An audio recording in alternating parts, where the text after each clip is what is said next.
Here. Carlstone, Here. Van Strylen, Here. and Hopkins is not on yet, but he should be joining via phone. All right. City Council has adopted a code of civility. As elected officials, we pledge to promote civility through extending respect to others, listening to understand, disagreeing without disrespect, engaging collaboratively, and speaking up to address incivility. As a reminder, this meeting is being recorded and broadcast for Pella TV, so anyone who wishes to speak to council, please approach that podium and microphone before speaking so that those listening at home can hear your comments and see you on camera. Can I get a motion for approval of the tentative agenda? So moved. Support. Van Strylen, Carlstone, any discussion? Okay, all in favor, please say yes. Opposed, no. Mandy, please call the roll. Van Strylen, Yes. Carlstone, Yes. DeYoung, Yes. Vanderhorst, Yes. Butler. Yes. Motion passed. This time we have opportunity for a public forum. Anyone wishing to address council regarding any agenda item, please step forward to the microphone, state your name and address. Please limit your comments to 3 minutes. Seeing none, we'll move on. Can I get a motion for approval of the consent agenda? Branderhorst, Carlstone, any discussion? Okay, all in favor, please say yes. Opposed, no. Mandy, please call the roll. Vanderhorst, Yes. Carlstone, Van Strylen, DeYoung, Yes. Butler. Motion passed. This time we'll have a review of the Indoor Recreation Aquatic Center change order summary. Mike? Yes, Mr. Mayor, I'd be happy to explain this item. And actually, I'm going to turn the floor over to Mr. Bob Veenstra this evening to give an update on the Administrative Change Order Committee. So for Okay, the welcome. Indoor Rec Center. Welcome, Bob. Thank you. Thanks for being here. Before we actually get into the change orders, I thought I'd just give you a little brief update of where they are on the project and schedule-wise. So almost all of the footings underground are in place. Most of the underground utilities, all the storm sewer, all the sanitary sewer on site is in place. They've got part of the water main in place. You've seen over the last few weeks, the walls are starting to go up. So we anticipate that sometime, it was supposed to be next week, it's now been pushed back a couple of weeks. They'll be getting delivery of the steel, so you'll start to see the structure framing up here, probably starting the week of the 10th of November.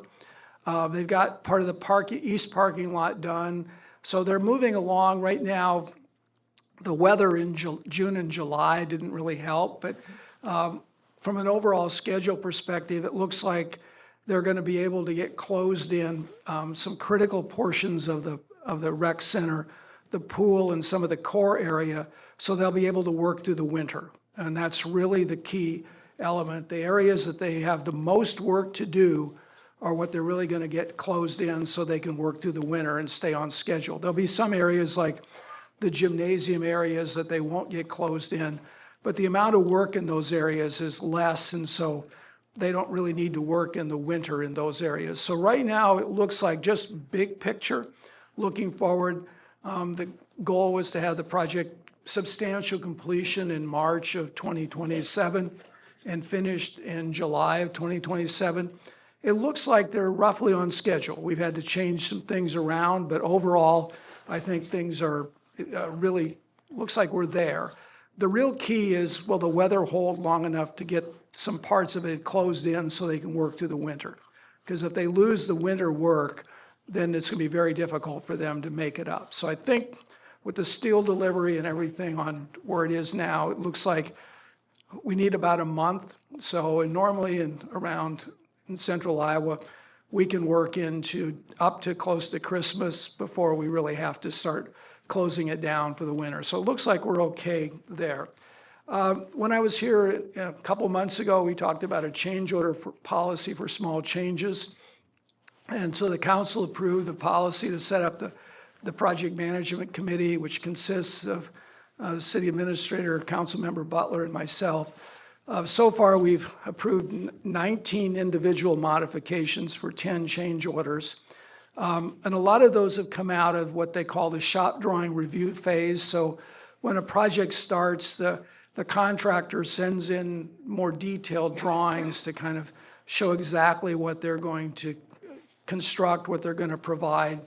And it's during that stage on any major building project where typically if there's some coordination issues or somebody requests a modification, a lot of those come in that stage of the process. And we're now somewhere around 375 of the estimated 425 submittals have been processed by the architect.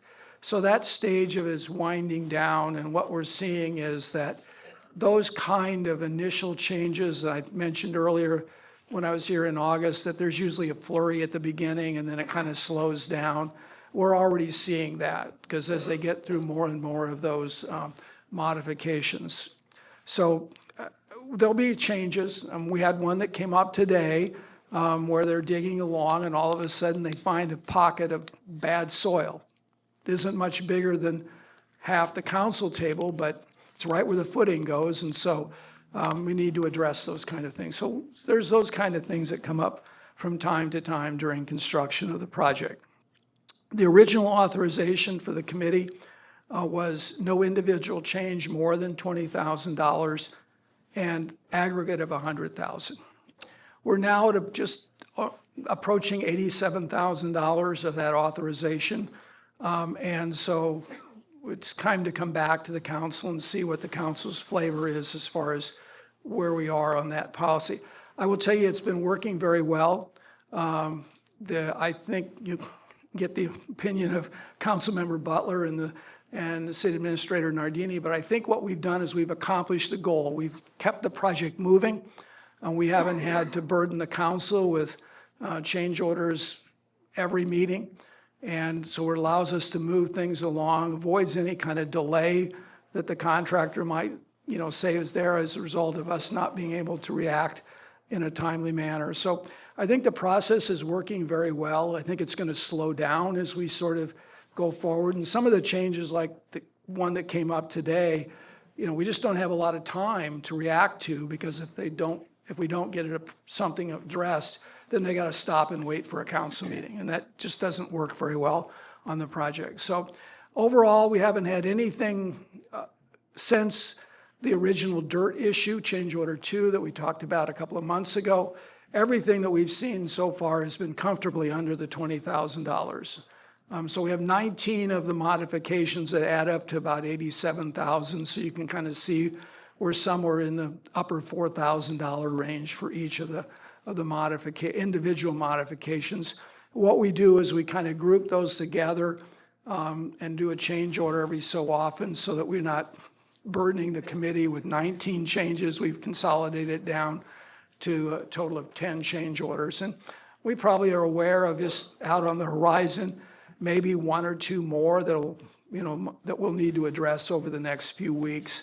None of them are to the point where we need to take immediate action, except for the one bad dirt one that came up today. So that's kind of where we are. We're approaching that limit of $100,000. That limit is 0.3%, or about 1/3% of the overall project cost. As I mentioned earlier when I was here, typically on a project like this, you would expect the overall changes from beginning to end, almost always exceed 1%, typically in that 2 to 3% range. The contingency that the city included in the financing was 3% of the project cost, or $900,000. If you include the dirt amount that we've approved in change order 2, we're still about a little over 0.6%. So I think where we are on the project, we're probably doing very well, probably running a little bit under what you would expect at this stage of the project as far as changes, but there'll be more. I would guess if, I think the item that Council or City Administrator Nardini will talk about is another authorization of up to $100,000, which would take the committee's authorization up to about 0.2%. And if you count the other change order, it would be 1%. I would anticipate this will take us probably well into next year sometime. So I think we're still doing well. I think, things are going to slow down as far as the changes, but we're still going to have them. So that's kind of an overview of where we are on the project and where we are on the changes, and I'll be glad to answer any questions that council members may have. Thanks, Bob. Anybody have any questions? A lot of good news there. Thank you. You got anything to add, Mike? Okay. We'll continue on to resolution number 6947, entitled Resolution Approving Amendment for the Project Administration Policy for the Indoor Recreation Aquatic Center Project. Anything to add, Mike? As far as the policy itself, the resolution that we have this evening, we have just a brief presentation on this, Mr. Mayor. And for those in attendance, those watching at home on Pella Fiber, I'd like to direct your attention to the big board for a very brief presentation on this item. This evening, this resolution, what it would actually do would increase the authorization of the Administrative Policy Change Order Committee for the Rec Center from $100,000 up to $200,000. So as Bob stated, it's an additional $100,000. So Heidi, if we can go ahead, please. And I think as Bob said, typically when you see projects of this size, they're typically in the total change orders between 1% to 3%. Right now, we're well below that 3%, but the city has budgeted a maximum of 3% for this project. So let's go ahead, please, Heidi. And again, I think this is the second to last slide. So what we have again is just what this resolution would do is to increase it up to a total of $200,000 from the $100,000 current limit. So with that, Mr. Mayor, would be more than happy to answer any questions the council may have on this item. All right, can I get a motion for approval? So moved. Support. DeYoung, Carl Stone, any discussion? Okay, all in favor, please say yes. Opposed, no. Mandy, please call the roll. DeYoung, Yes. Carlstone, Yes. Van Strylen, Yes. Vanderhorst. Yes. Butler. Yes. Motion passed. Resolution number 6948, entitled Resolution Approving Construction Contract and Bond for the Indoor Rec Center Sanitary Sewer Improvements. Mike? Yes, Mr. Mayor. Once again, I'd like to direct everyone's attention to the big board for a brief presentation on this item. As Mayor DeWard stated, what this resolution would do was approve the construction contract, which was a performance bond for the sanitary sewer improvements associated with the Pella Rec Center. Just a brief overview of this. What we have is the gravity main or the private service line from the rec center is highlighted in blue. The lift station is in yellow. And the red highlighted area is the force main for the project. Now, as background on this, we do have a description of the project as well on the big board. On October 7th, we did award the contract to On Track Construction in the amount of $1,108,552. And the city attorney has reviewed the performance bond as well as the construction contract this evening, and she is recommending approval of these documents. Staff is in agreement. We also are recommending approval as well. So with that, Mr. Mayor, that concludes the staff's presentation. Be more than happy to answer any questions the council may have on this item. All right, thank you, Mike. Can I get a motion for approval? So moved. Support. Van Strylen, Brandenhorst, any discussion? Okay, all in favor, please say yes. Opposed, no. Mandy, please call the roll. Van Strylen, Yes. Vanderhorst. Yes. Butler, Yes. Carlstone, Yes. DeYoung. Yes. Motion passed. Resolution number 6949, entitled Resolution Approving Change Order Number 1, Final Quantity Adjustment and Accepting the Public Improvements for the West 9th Street Improvements Project. Mike? Yes, Mr. Mayor, I'd be happy to explain this item. As Mayor DeWard stated, what this resolution would do is approve change order number 1 for our West 9th Street improvement project and also accepts the public improvement for this project, which is mainly the storm sewer as well as the paving for West 9th Street. So this would be the green highlighted area for the street segment that we have up here. But we also have a description of the public improvements as well. It is important to note that Garden & Associates believes the street was constructed in accordance with the plans and specifications and is substantially complete as well. Now, as far as the overall contract and the change order, it was a quantities adjustment for the change order, and we do not have a summary up there, and I apologize for that, but we had a deduction in the quantities adjustment of $4,750. So with this change order number 1, if council were to approve it, we'd have a final construction contract of right around $318,700. Now offhand, the engineering for the project was right around $66,000 for this project. So you look at a total project cost of about $384,000. As council is aware, we signed a development agreement with Pella Retail Management, which their financial contribution for this project totaled right at $220,000 on a $384,000 project. So with that, Mr. Mayor, that concludes the staff presentation. But once again, this accepts the public improvements, approves change order number 1 for the project, which it was a deduction, quantities deduction of right around $4,700. And ultimately, as we said, accepts the project. So with that, we are recommending approval this evening. Be more than happy to answer any questions the council may have on this item. All right, thank you, Mike. Can I get a motion for approval? So moved. Support. Carl Stone and Stryland, any discussion? All right, all in favor, please say yes. Opposed, no. Mandy, please call the roll. Carlstone, Yes. Van Strylen, Yes. DeYoung, Yes. Vanderhorst. Yes. Butler. Yes. Motion passed. Resolution number 6950 entitled Resolution Accepting Public Improvements for the West 9th Street Sanitary Sewer Extension Project. Mike? Yes, Mr. Mayor, I'd be happy to explain this item. As Mayor DeWard stated, what we're talking about here is accepting the sanitary sewer line that's associated with this development on West 9th Street. And basically, if we were to highlight that sanitary sewer line, I believe we have a manhole that was somewhere right up here. The sanitary sewer extension was listed, it was right about this length. It's just shy of 600 linear feet on this. Garden and Associates provided construction observation for the sanitary sewer project, and they believe it has been completed and is in accordance with the plans and specifications, in accordance with city standards rather. In addition, the contractor has submitted a maintenance bond for the improvement as well, and staff and the city attorney are recommending approval this evening. All right, thank you, Mike. Can I get a motion for approval? So moved. Support. Vanderhorst, Carl Stone, any discussion? Okay, all in favor, please say yes. Opposed, no. Mandy, please call the roll. Vanderhorst. Yes. Carlstone, Yes. Van Strylen, Yes. DeYoung, Yes. Butler. Yes. Motion passed. Resolution number 6951 entitled Resolution Authorizing Temporary Transfer of Surplus Funds from the Pella Municipal Electric Utility to the City of Pella. Mike? Yes, Mr. Mayor, as Mayor DeWard stated, what we're talking about is a temporary transfer this evening from the city's electric fund to the city's general fund to cover projects that occurred in the last fiscal year. So that would be fiscal year 2025 as well as this current fiscal year. Now, anytime you look at a transfer from the city's electric utility to the general fund, we always want to take a look at the fund balance of the electric utility in accordance with industry standards. So at June 30th, 2025, we believe the audited financial results for the electric utility will have a fund balance of just shy of $15 million. If we were to look at the fund balance calculations based off industry standards for the American Public Power Association, their minimum fund balance calculation is somewhere just over $7 million. City staff and city administration has traditionally been at the $10 million level for that, and that's the calculation that we use for discussion purposes this evening. So if we looked at the $14.8 million at June 30th, 2025, city administration's recommendation of a minimum fund balance of $10 million, we have just shy of $4.8 million of surplus electric funds. So let's go ahead to the proposed transfer, Heidi, if we can.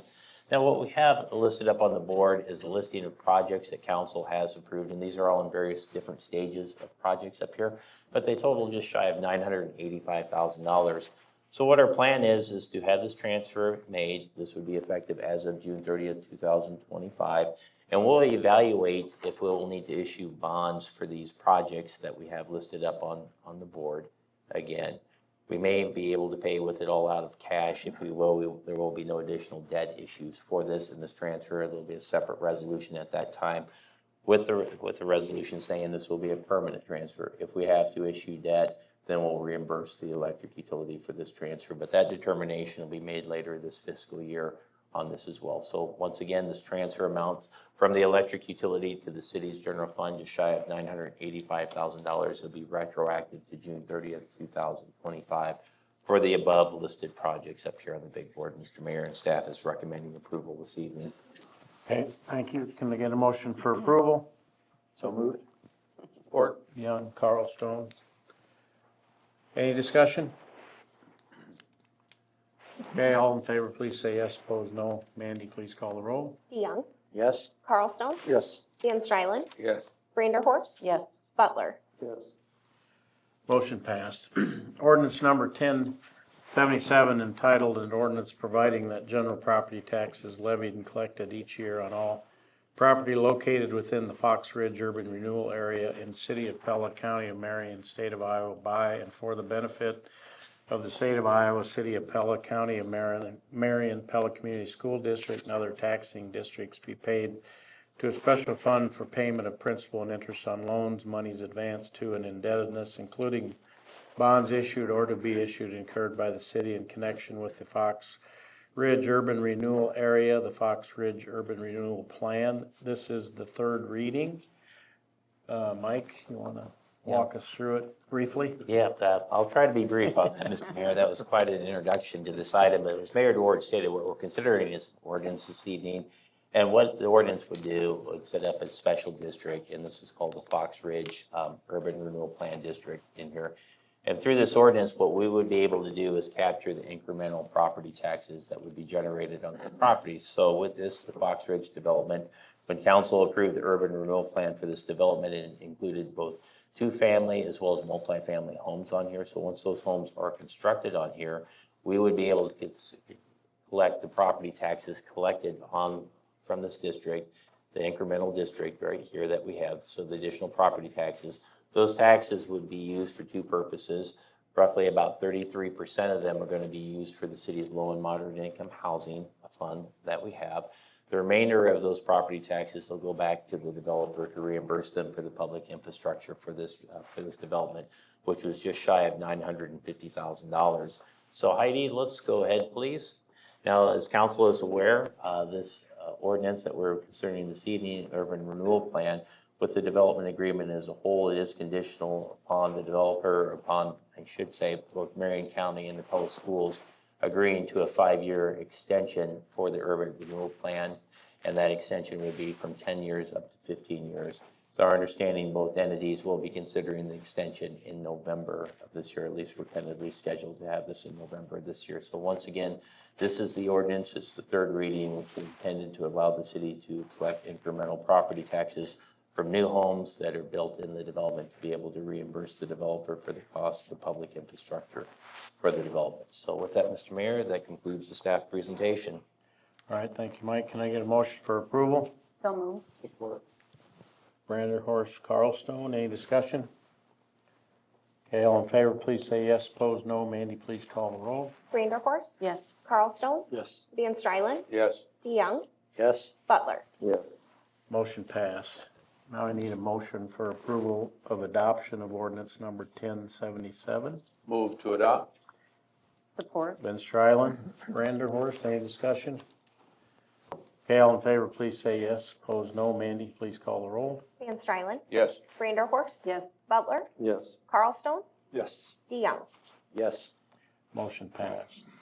Can I get a motion for approval of abstract of bills number 2185? Move to approve and issue warrants. Support. Branderhorst and Strylen, any discussion or questions? Okay, all in favor, please say yes. Opposed, no. Mandy, please call the roll. Branderhorst, Yes. Van Strylen, Yes. DeYoung, Yes. Butler, Yes. Carlstone. Yes. Motion passed. Any council member have any other business you would like addressed this evening? Go ahead, go. Well, mine's pretty minor, but ran into a person on Broadway that has turkey vultures roosting in his backyard. And we had that before. What did we do to fix, did we do anything to fix it or just wait till it got cold? Chief McShahey, if you could handle this one as far as what was done. I Yeah. believe that was up on Did you camp West First Street up at Northwest Pella, so. Vultures are endangered. And so if you're going to do anything other than what's called harass them, in other words, put up an effigy, which means essentially kill one and hang it upside down in a tree, you need to get a couple permits. Not difficult, but kind of cumbersome. And honestly, it doesn't really work. I did that as a neighbor, not really as a city official, for my neighbor. And we've worked through the process, but it is quite difficult to get rid of the vultures. They migrate out at some point. They migrated about mid-November this year. I've become like a vulture expert. I didn't want to be, but yeah, this year they're moving out about mid-November, and they won't be back until obviously next year when it gets a little bit warmer. But they do tend to roost in the same spots, and it's kind of difficult to harass. Other than, just put up the owls and fake effigies, which I've put up on my neighbor's tree now, and it's worked, knock on wood, for about 2 months straight now, so. Not a dead one, though. No, a fake one, yeah. All right. Homemade. Certainly isn't a new problem. We've No. heard this one every Yeah, year I for the know. last few Okay. years. Thank you. You bet. I'm just gonna be a proud papa. There's several other band families here, but the Pella Dutch Marching Band just had another great marching band season. Won all but I think one, which was with much bigger bands. But just super proud of our kids, how hard they worked, how well they represent our community. And yeah, just love how talented this group of families and kids are in our community. And one more thing, they've been invited to the 250th anniversary celebration in DC. Yeah, I saw that. So it's gonna be, There's like 250 members of the marching band, right? Something like that. At least, yeah, maybe a little more. Yeah, you can hear them out there practicing every morning at 7 yeah. o'clock. yeah. Takes a lot of dedication. Glad they're rewarded for it. Okay, anything else? All right, any member of the public have any other business you'd like to address the council with this evening? If so, please come to that microphone, state your name and address, and please limit your comments to 3 minutes.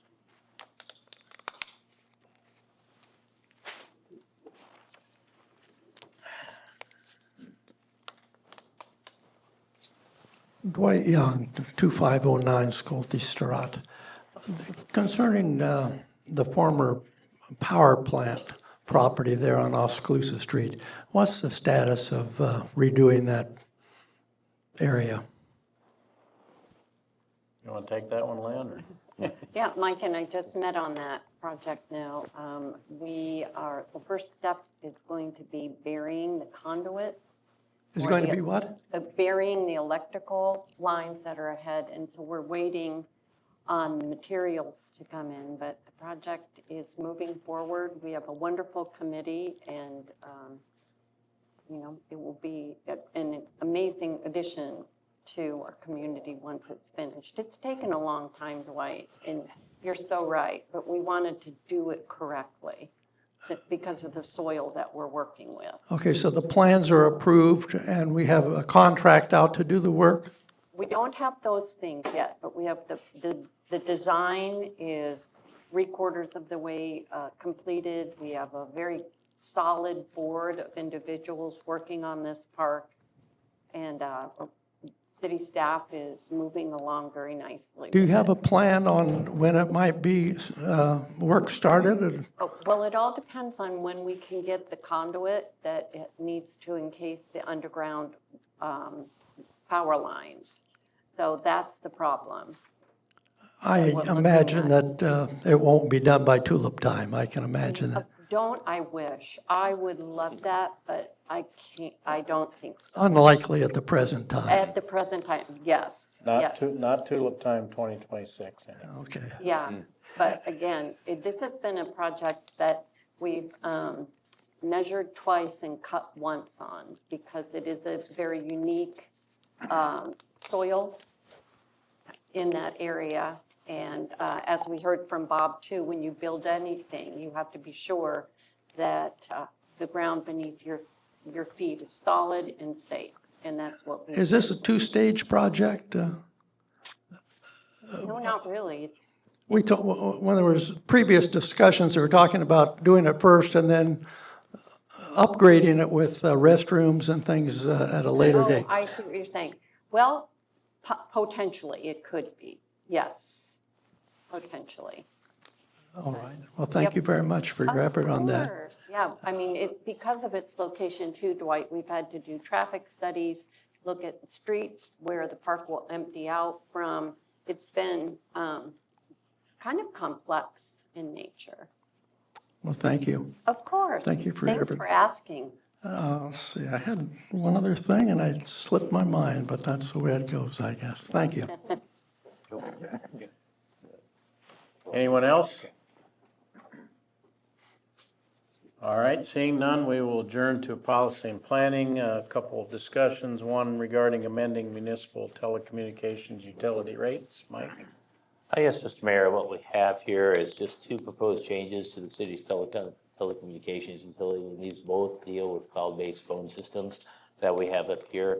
As you can see, we have the current rate for each one of these, as well as the proposed rates. And so again, this is more of a housekeeping item that we have with the current rate ordinance, and we just wanted to make sure before this was presented for formal ordinance consideration that we address any questions that council may have on this, on these two changes.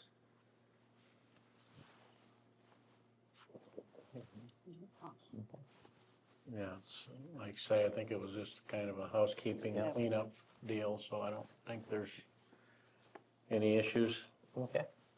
All righty. Well, similarly, what we have here is we'd like to talk about vacation rates for utilities at the city of Pella. And we have 4 services that have vacation rates. So under the city code, if someone were to go on vacation for a period of time, what we have is they can go down to minimum bills for the solid waste collection and pay $2.50 per month.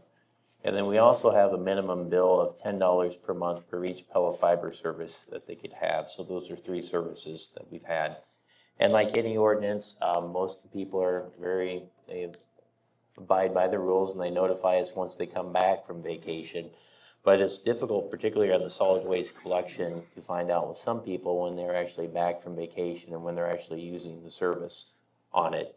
And we've ran into some issues recently with a few customers, and as a result, what we would propose is eliminating the vacation rates period on it, and when people leave for a period of time, that they would just pay full rates for the utilities on this. And this is just because of issues that the city's had with vacation rates and people notifying the city when they return back from vacations. And so, again, before we present this as a formal consideration, we want to make sure we address any questions council may have, and then also on it. So again, we're looking for feedback on this, Mr. Mayor. What's the time frame now?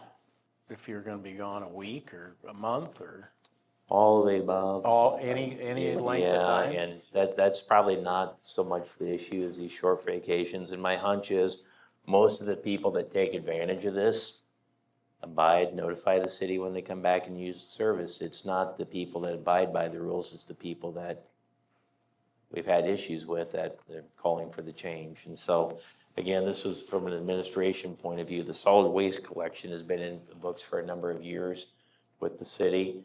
But now that we've added the telecommunications utilities, and if you look at with the telecom utility, we have roughly 3,200 customers on that as well, in addition to just over 5,000 electric customers with this. So there's a number of utility accounts, and more special exceptions that you have, and rights to stop service and start services without an ability to actually track when people are utilizing the service. It makes things difficult. And so our proposal is, because of past issues that we've had, our recommendation would be to remove the vacation rates. And maybe a question, Joy, for you. I'm having a hard time fathoming that there's not a technology that would mark when there's an uptick in, I don't know, gigahertz flowing over the wire, Yeah. How is there not a technology that can manage that? It's a communication issue from Doy staff and our billing staff, and Doy helped me out on this, but with Pella Fiber, when someone comes back and utilizes the service, Doy and his staff have the ability to check accounts and see the services that they're using in real time. Our billing staff is we're not up to be able to monitor that. And so the people that are authorizing the vacation rates for Pella Fiber are different from the people that are monitoring the usage, so they almost have to be in communication and review these vacations continually. So if I understand the answer there is a way to monitor the flow of fiber use, but the communication between our departments isn't adequate to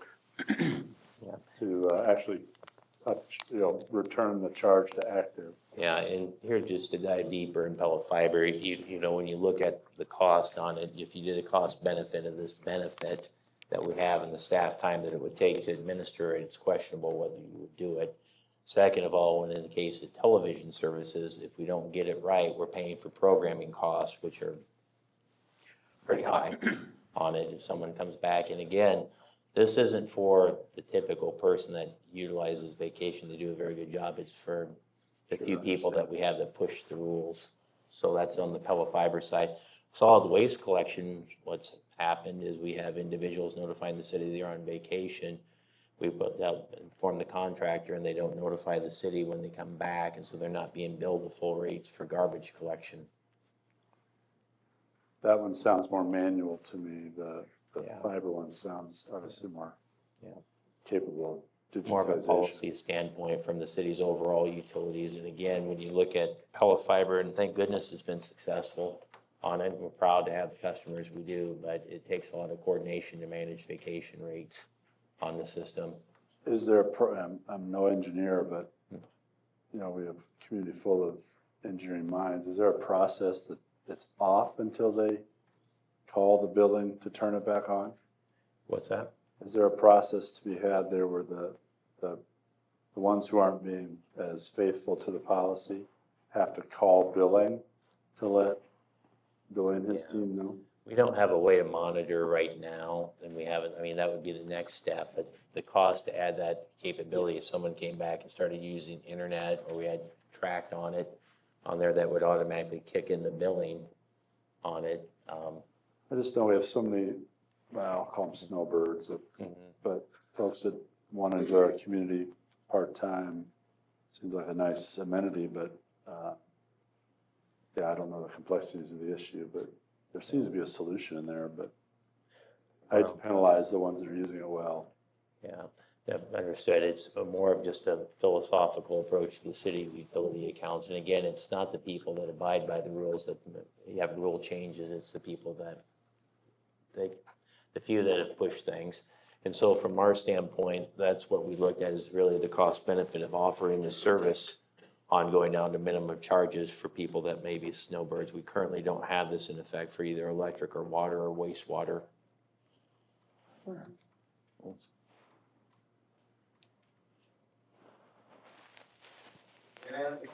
What's the, yeah,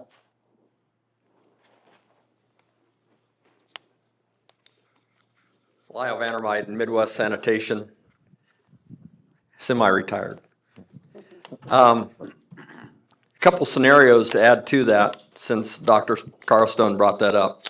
As far as snowbirds go, like Mike said, 99%, it's a clean, cut and dried issue.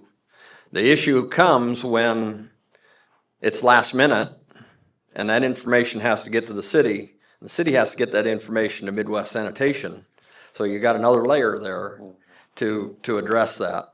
And that can happen both ways, both discontinuing service and turning service back on. And then you have the issue of snowbirds that all of a sudden, because of a family issue, they come back for 2 or 3 weeks. And then what? Because they're generating trash and they put it out. And I want to add another scenario to Mike's comments, and that is the renter situation. When a tenant moves out and they cancel service, then the landlord goes in and he wants to do some cleaning, all of a sudden there's no service there. And it creates an issue to the city. First of all, to the service provider, and then to city staff, and it just backflows back. So we've had numerous issues of that over the years. I just want to bring those up. Yeah, the waste collection seems more mechanicalized, so that seems to be more cut and dry to me for this solution. But when it comes to the digital switching that happens, I mean. Thank you. thanks, Lyle. So I appreciate that, Lyle. Thanks for sharing that. But Doy, the television customers are able to, if they're gone, can get on their TV account, right? Remotely? With some services, yeah, using some Yeah. channels are available with that. And to make that happen, we have to turn it up to a certain speed, which we did as a courtesy to everybody anyway. You know, if you're out of town, you want to check your security cameras while you're in Florida, great idea. But with that speed, they can still come home and watch TV, be on the internet, just like as if you were paying the full bill. Yeah. And then that has got away from a few people for months and months that we caught doing that. And so that's where our headache is kind of coming. All right, so staff is desiring to make this change, suspend the vacation rates. Do we want them to come back with an actual, Yes. to vote on and do it? Yes. Okay. Very good, thank you. Let's go ahead, Heidi. Okay, the last item that we have here is just our updates.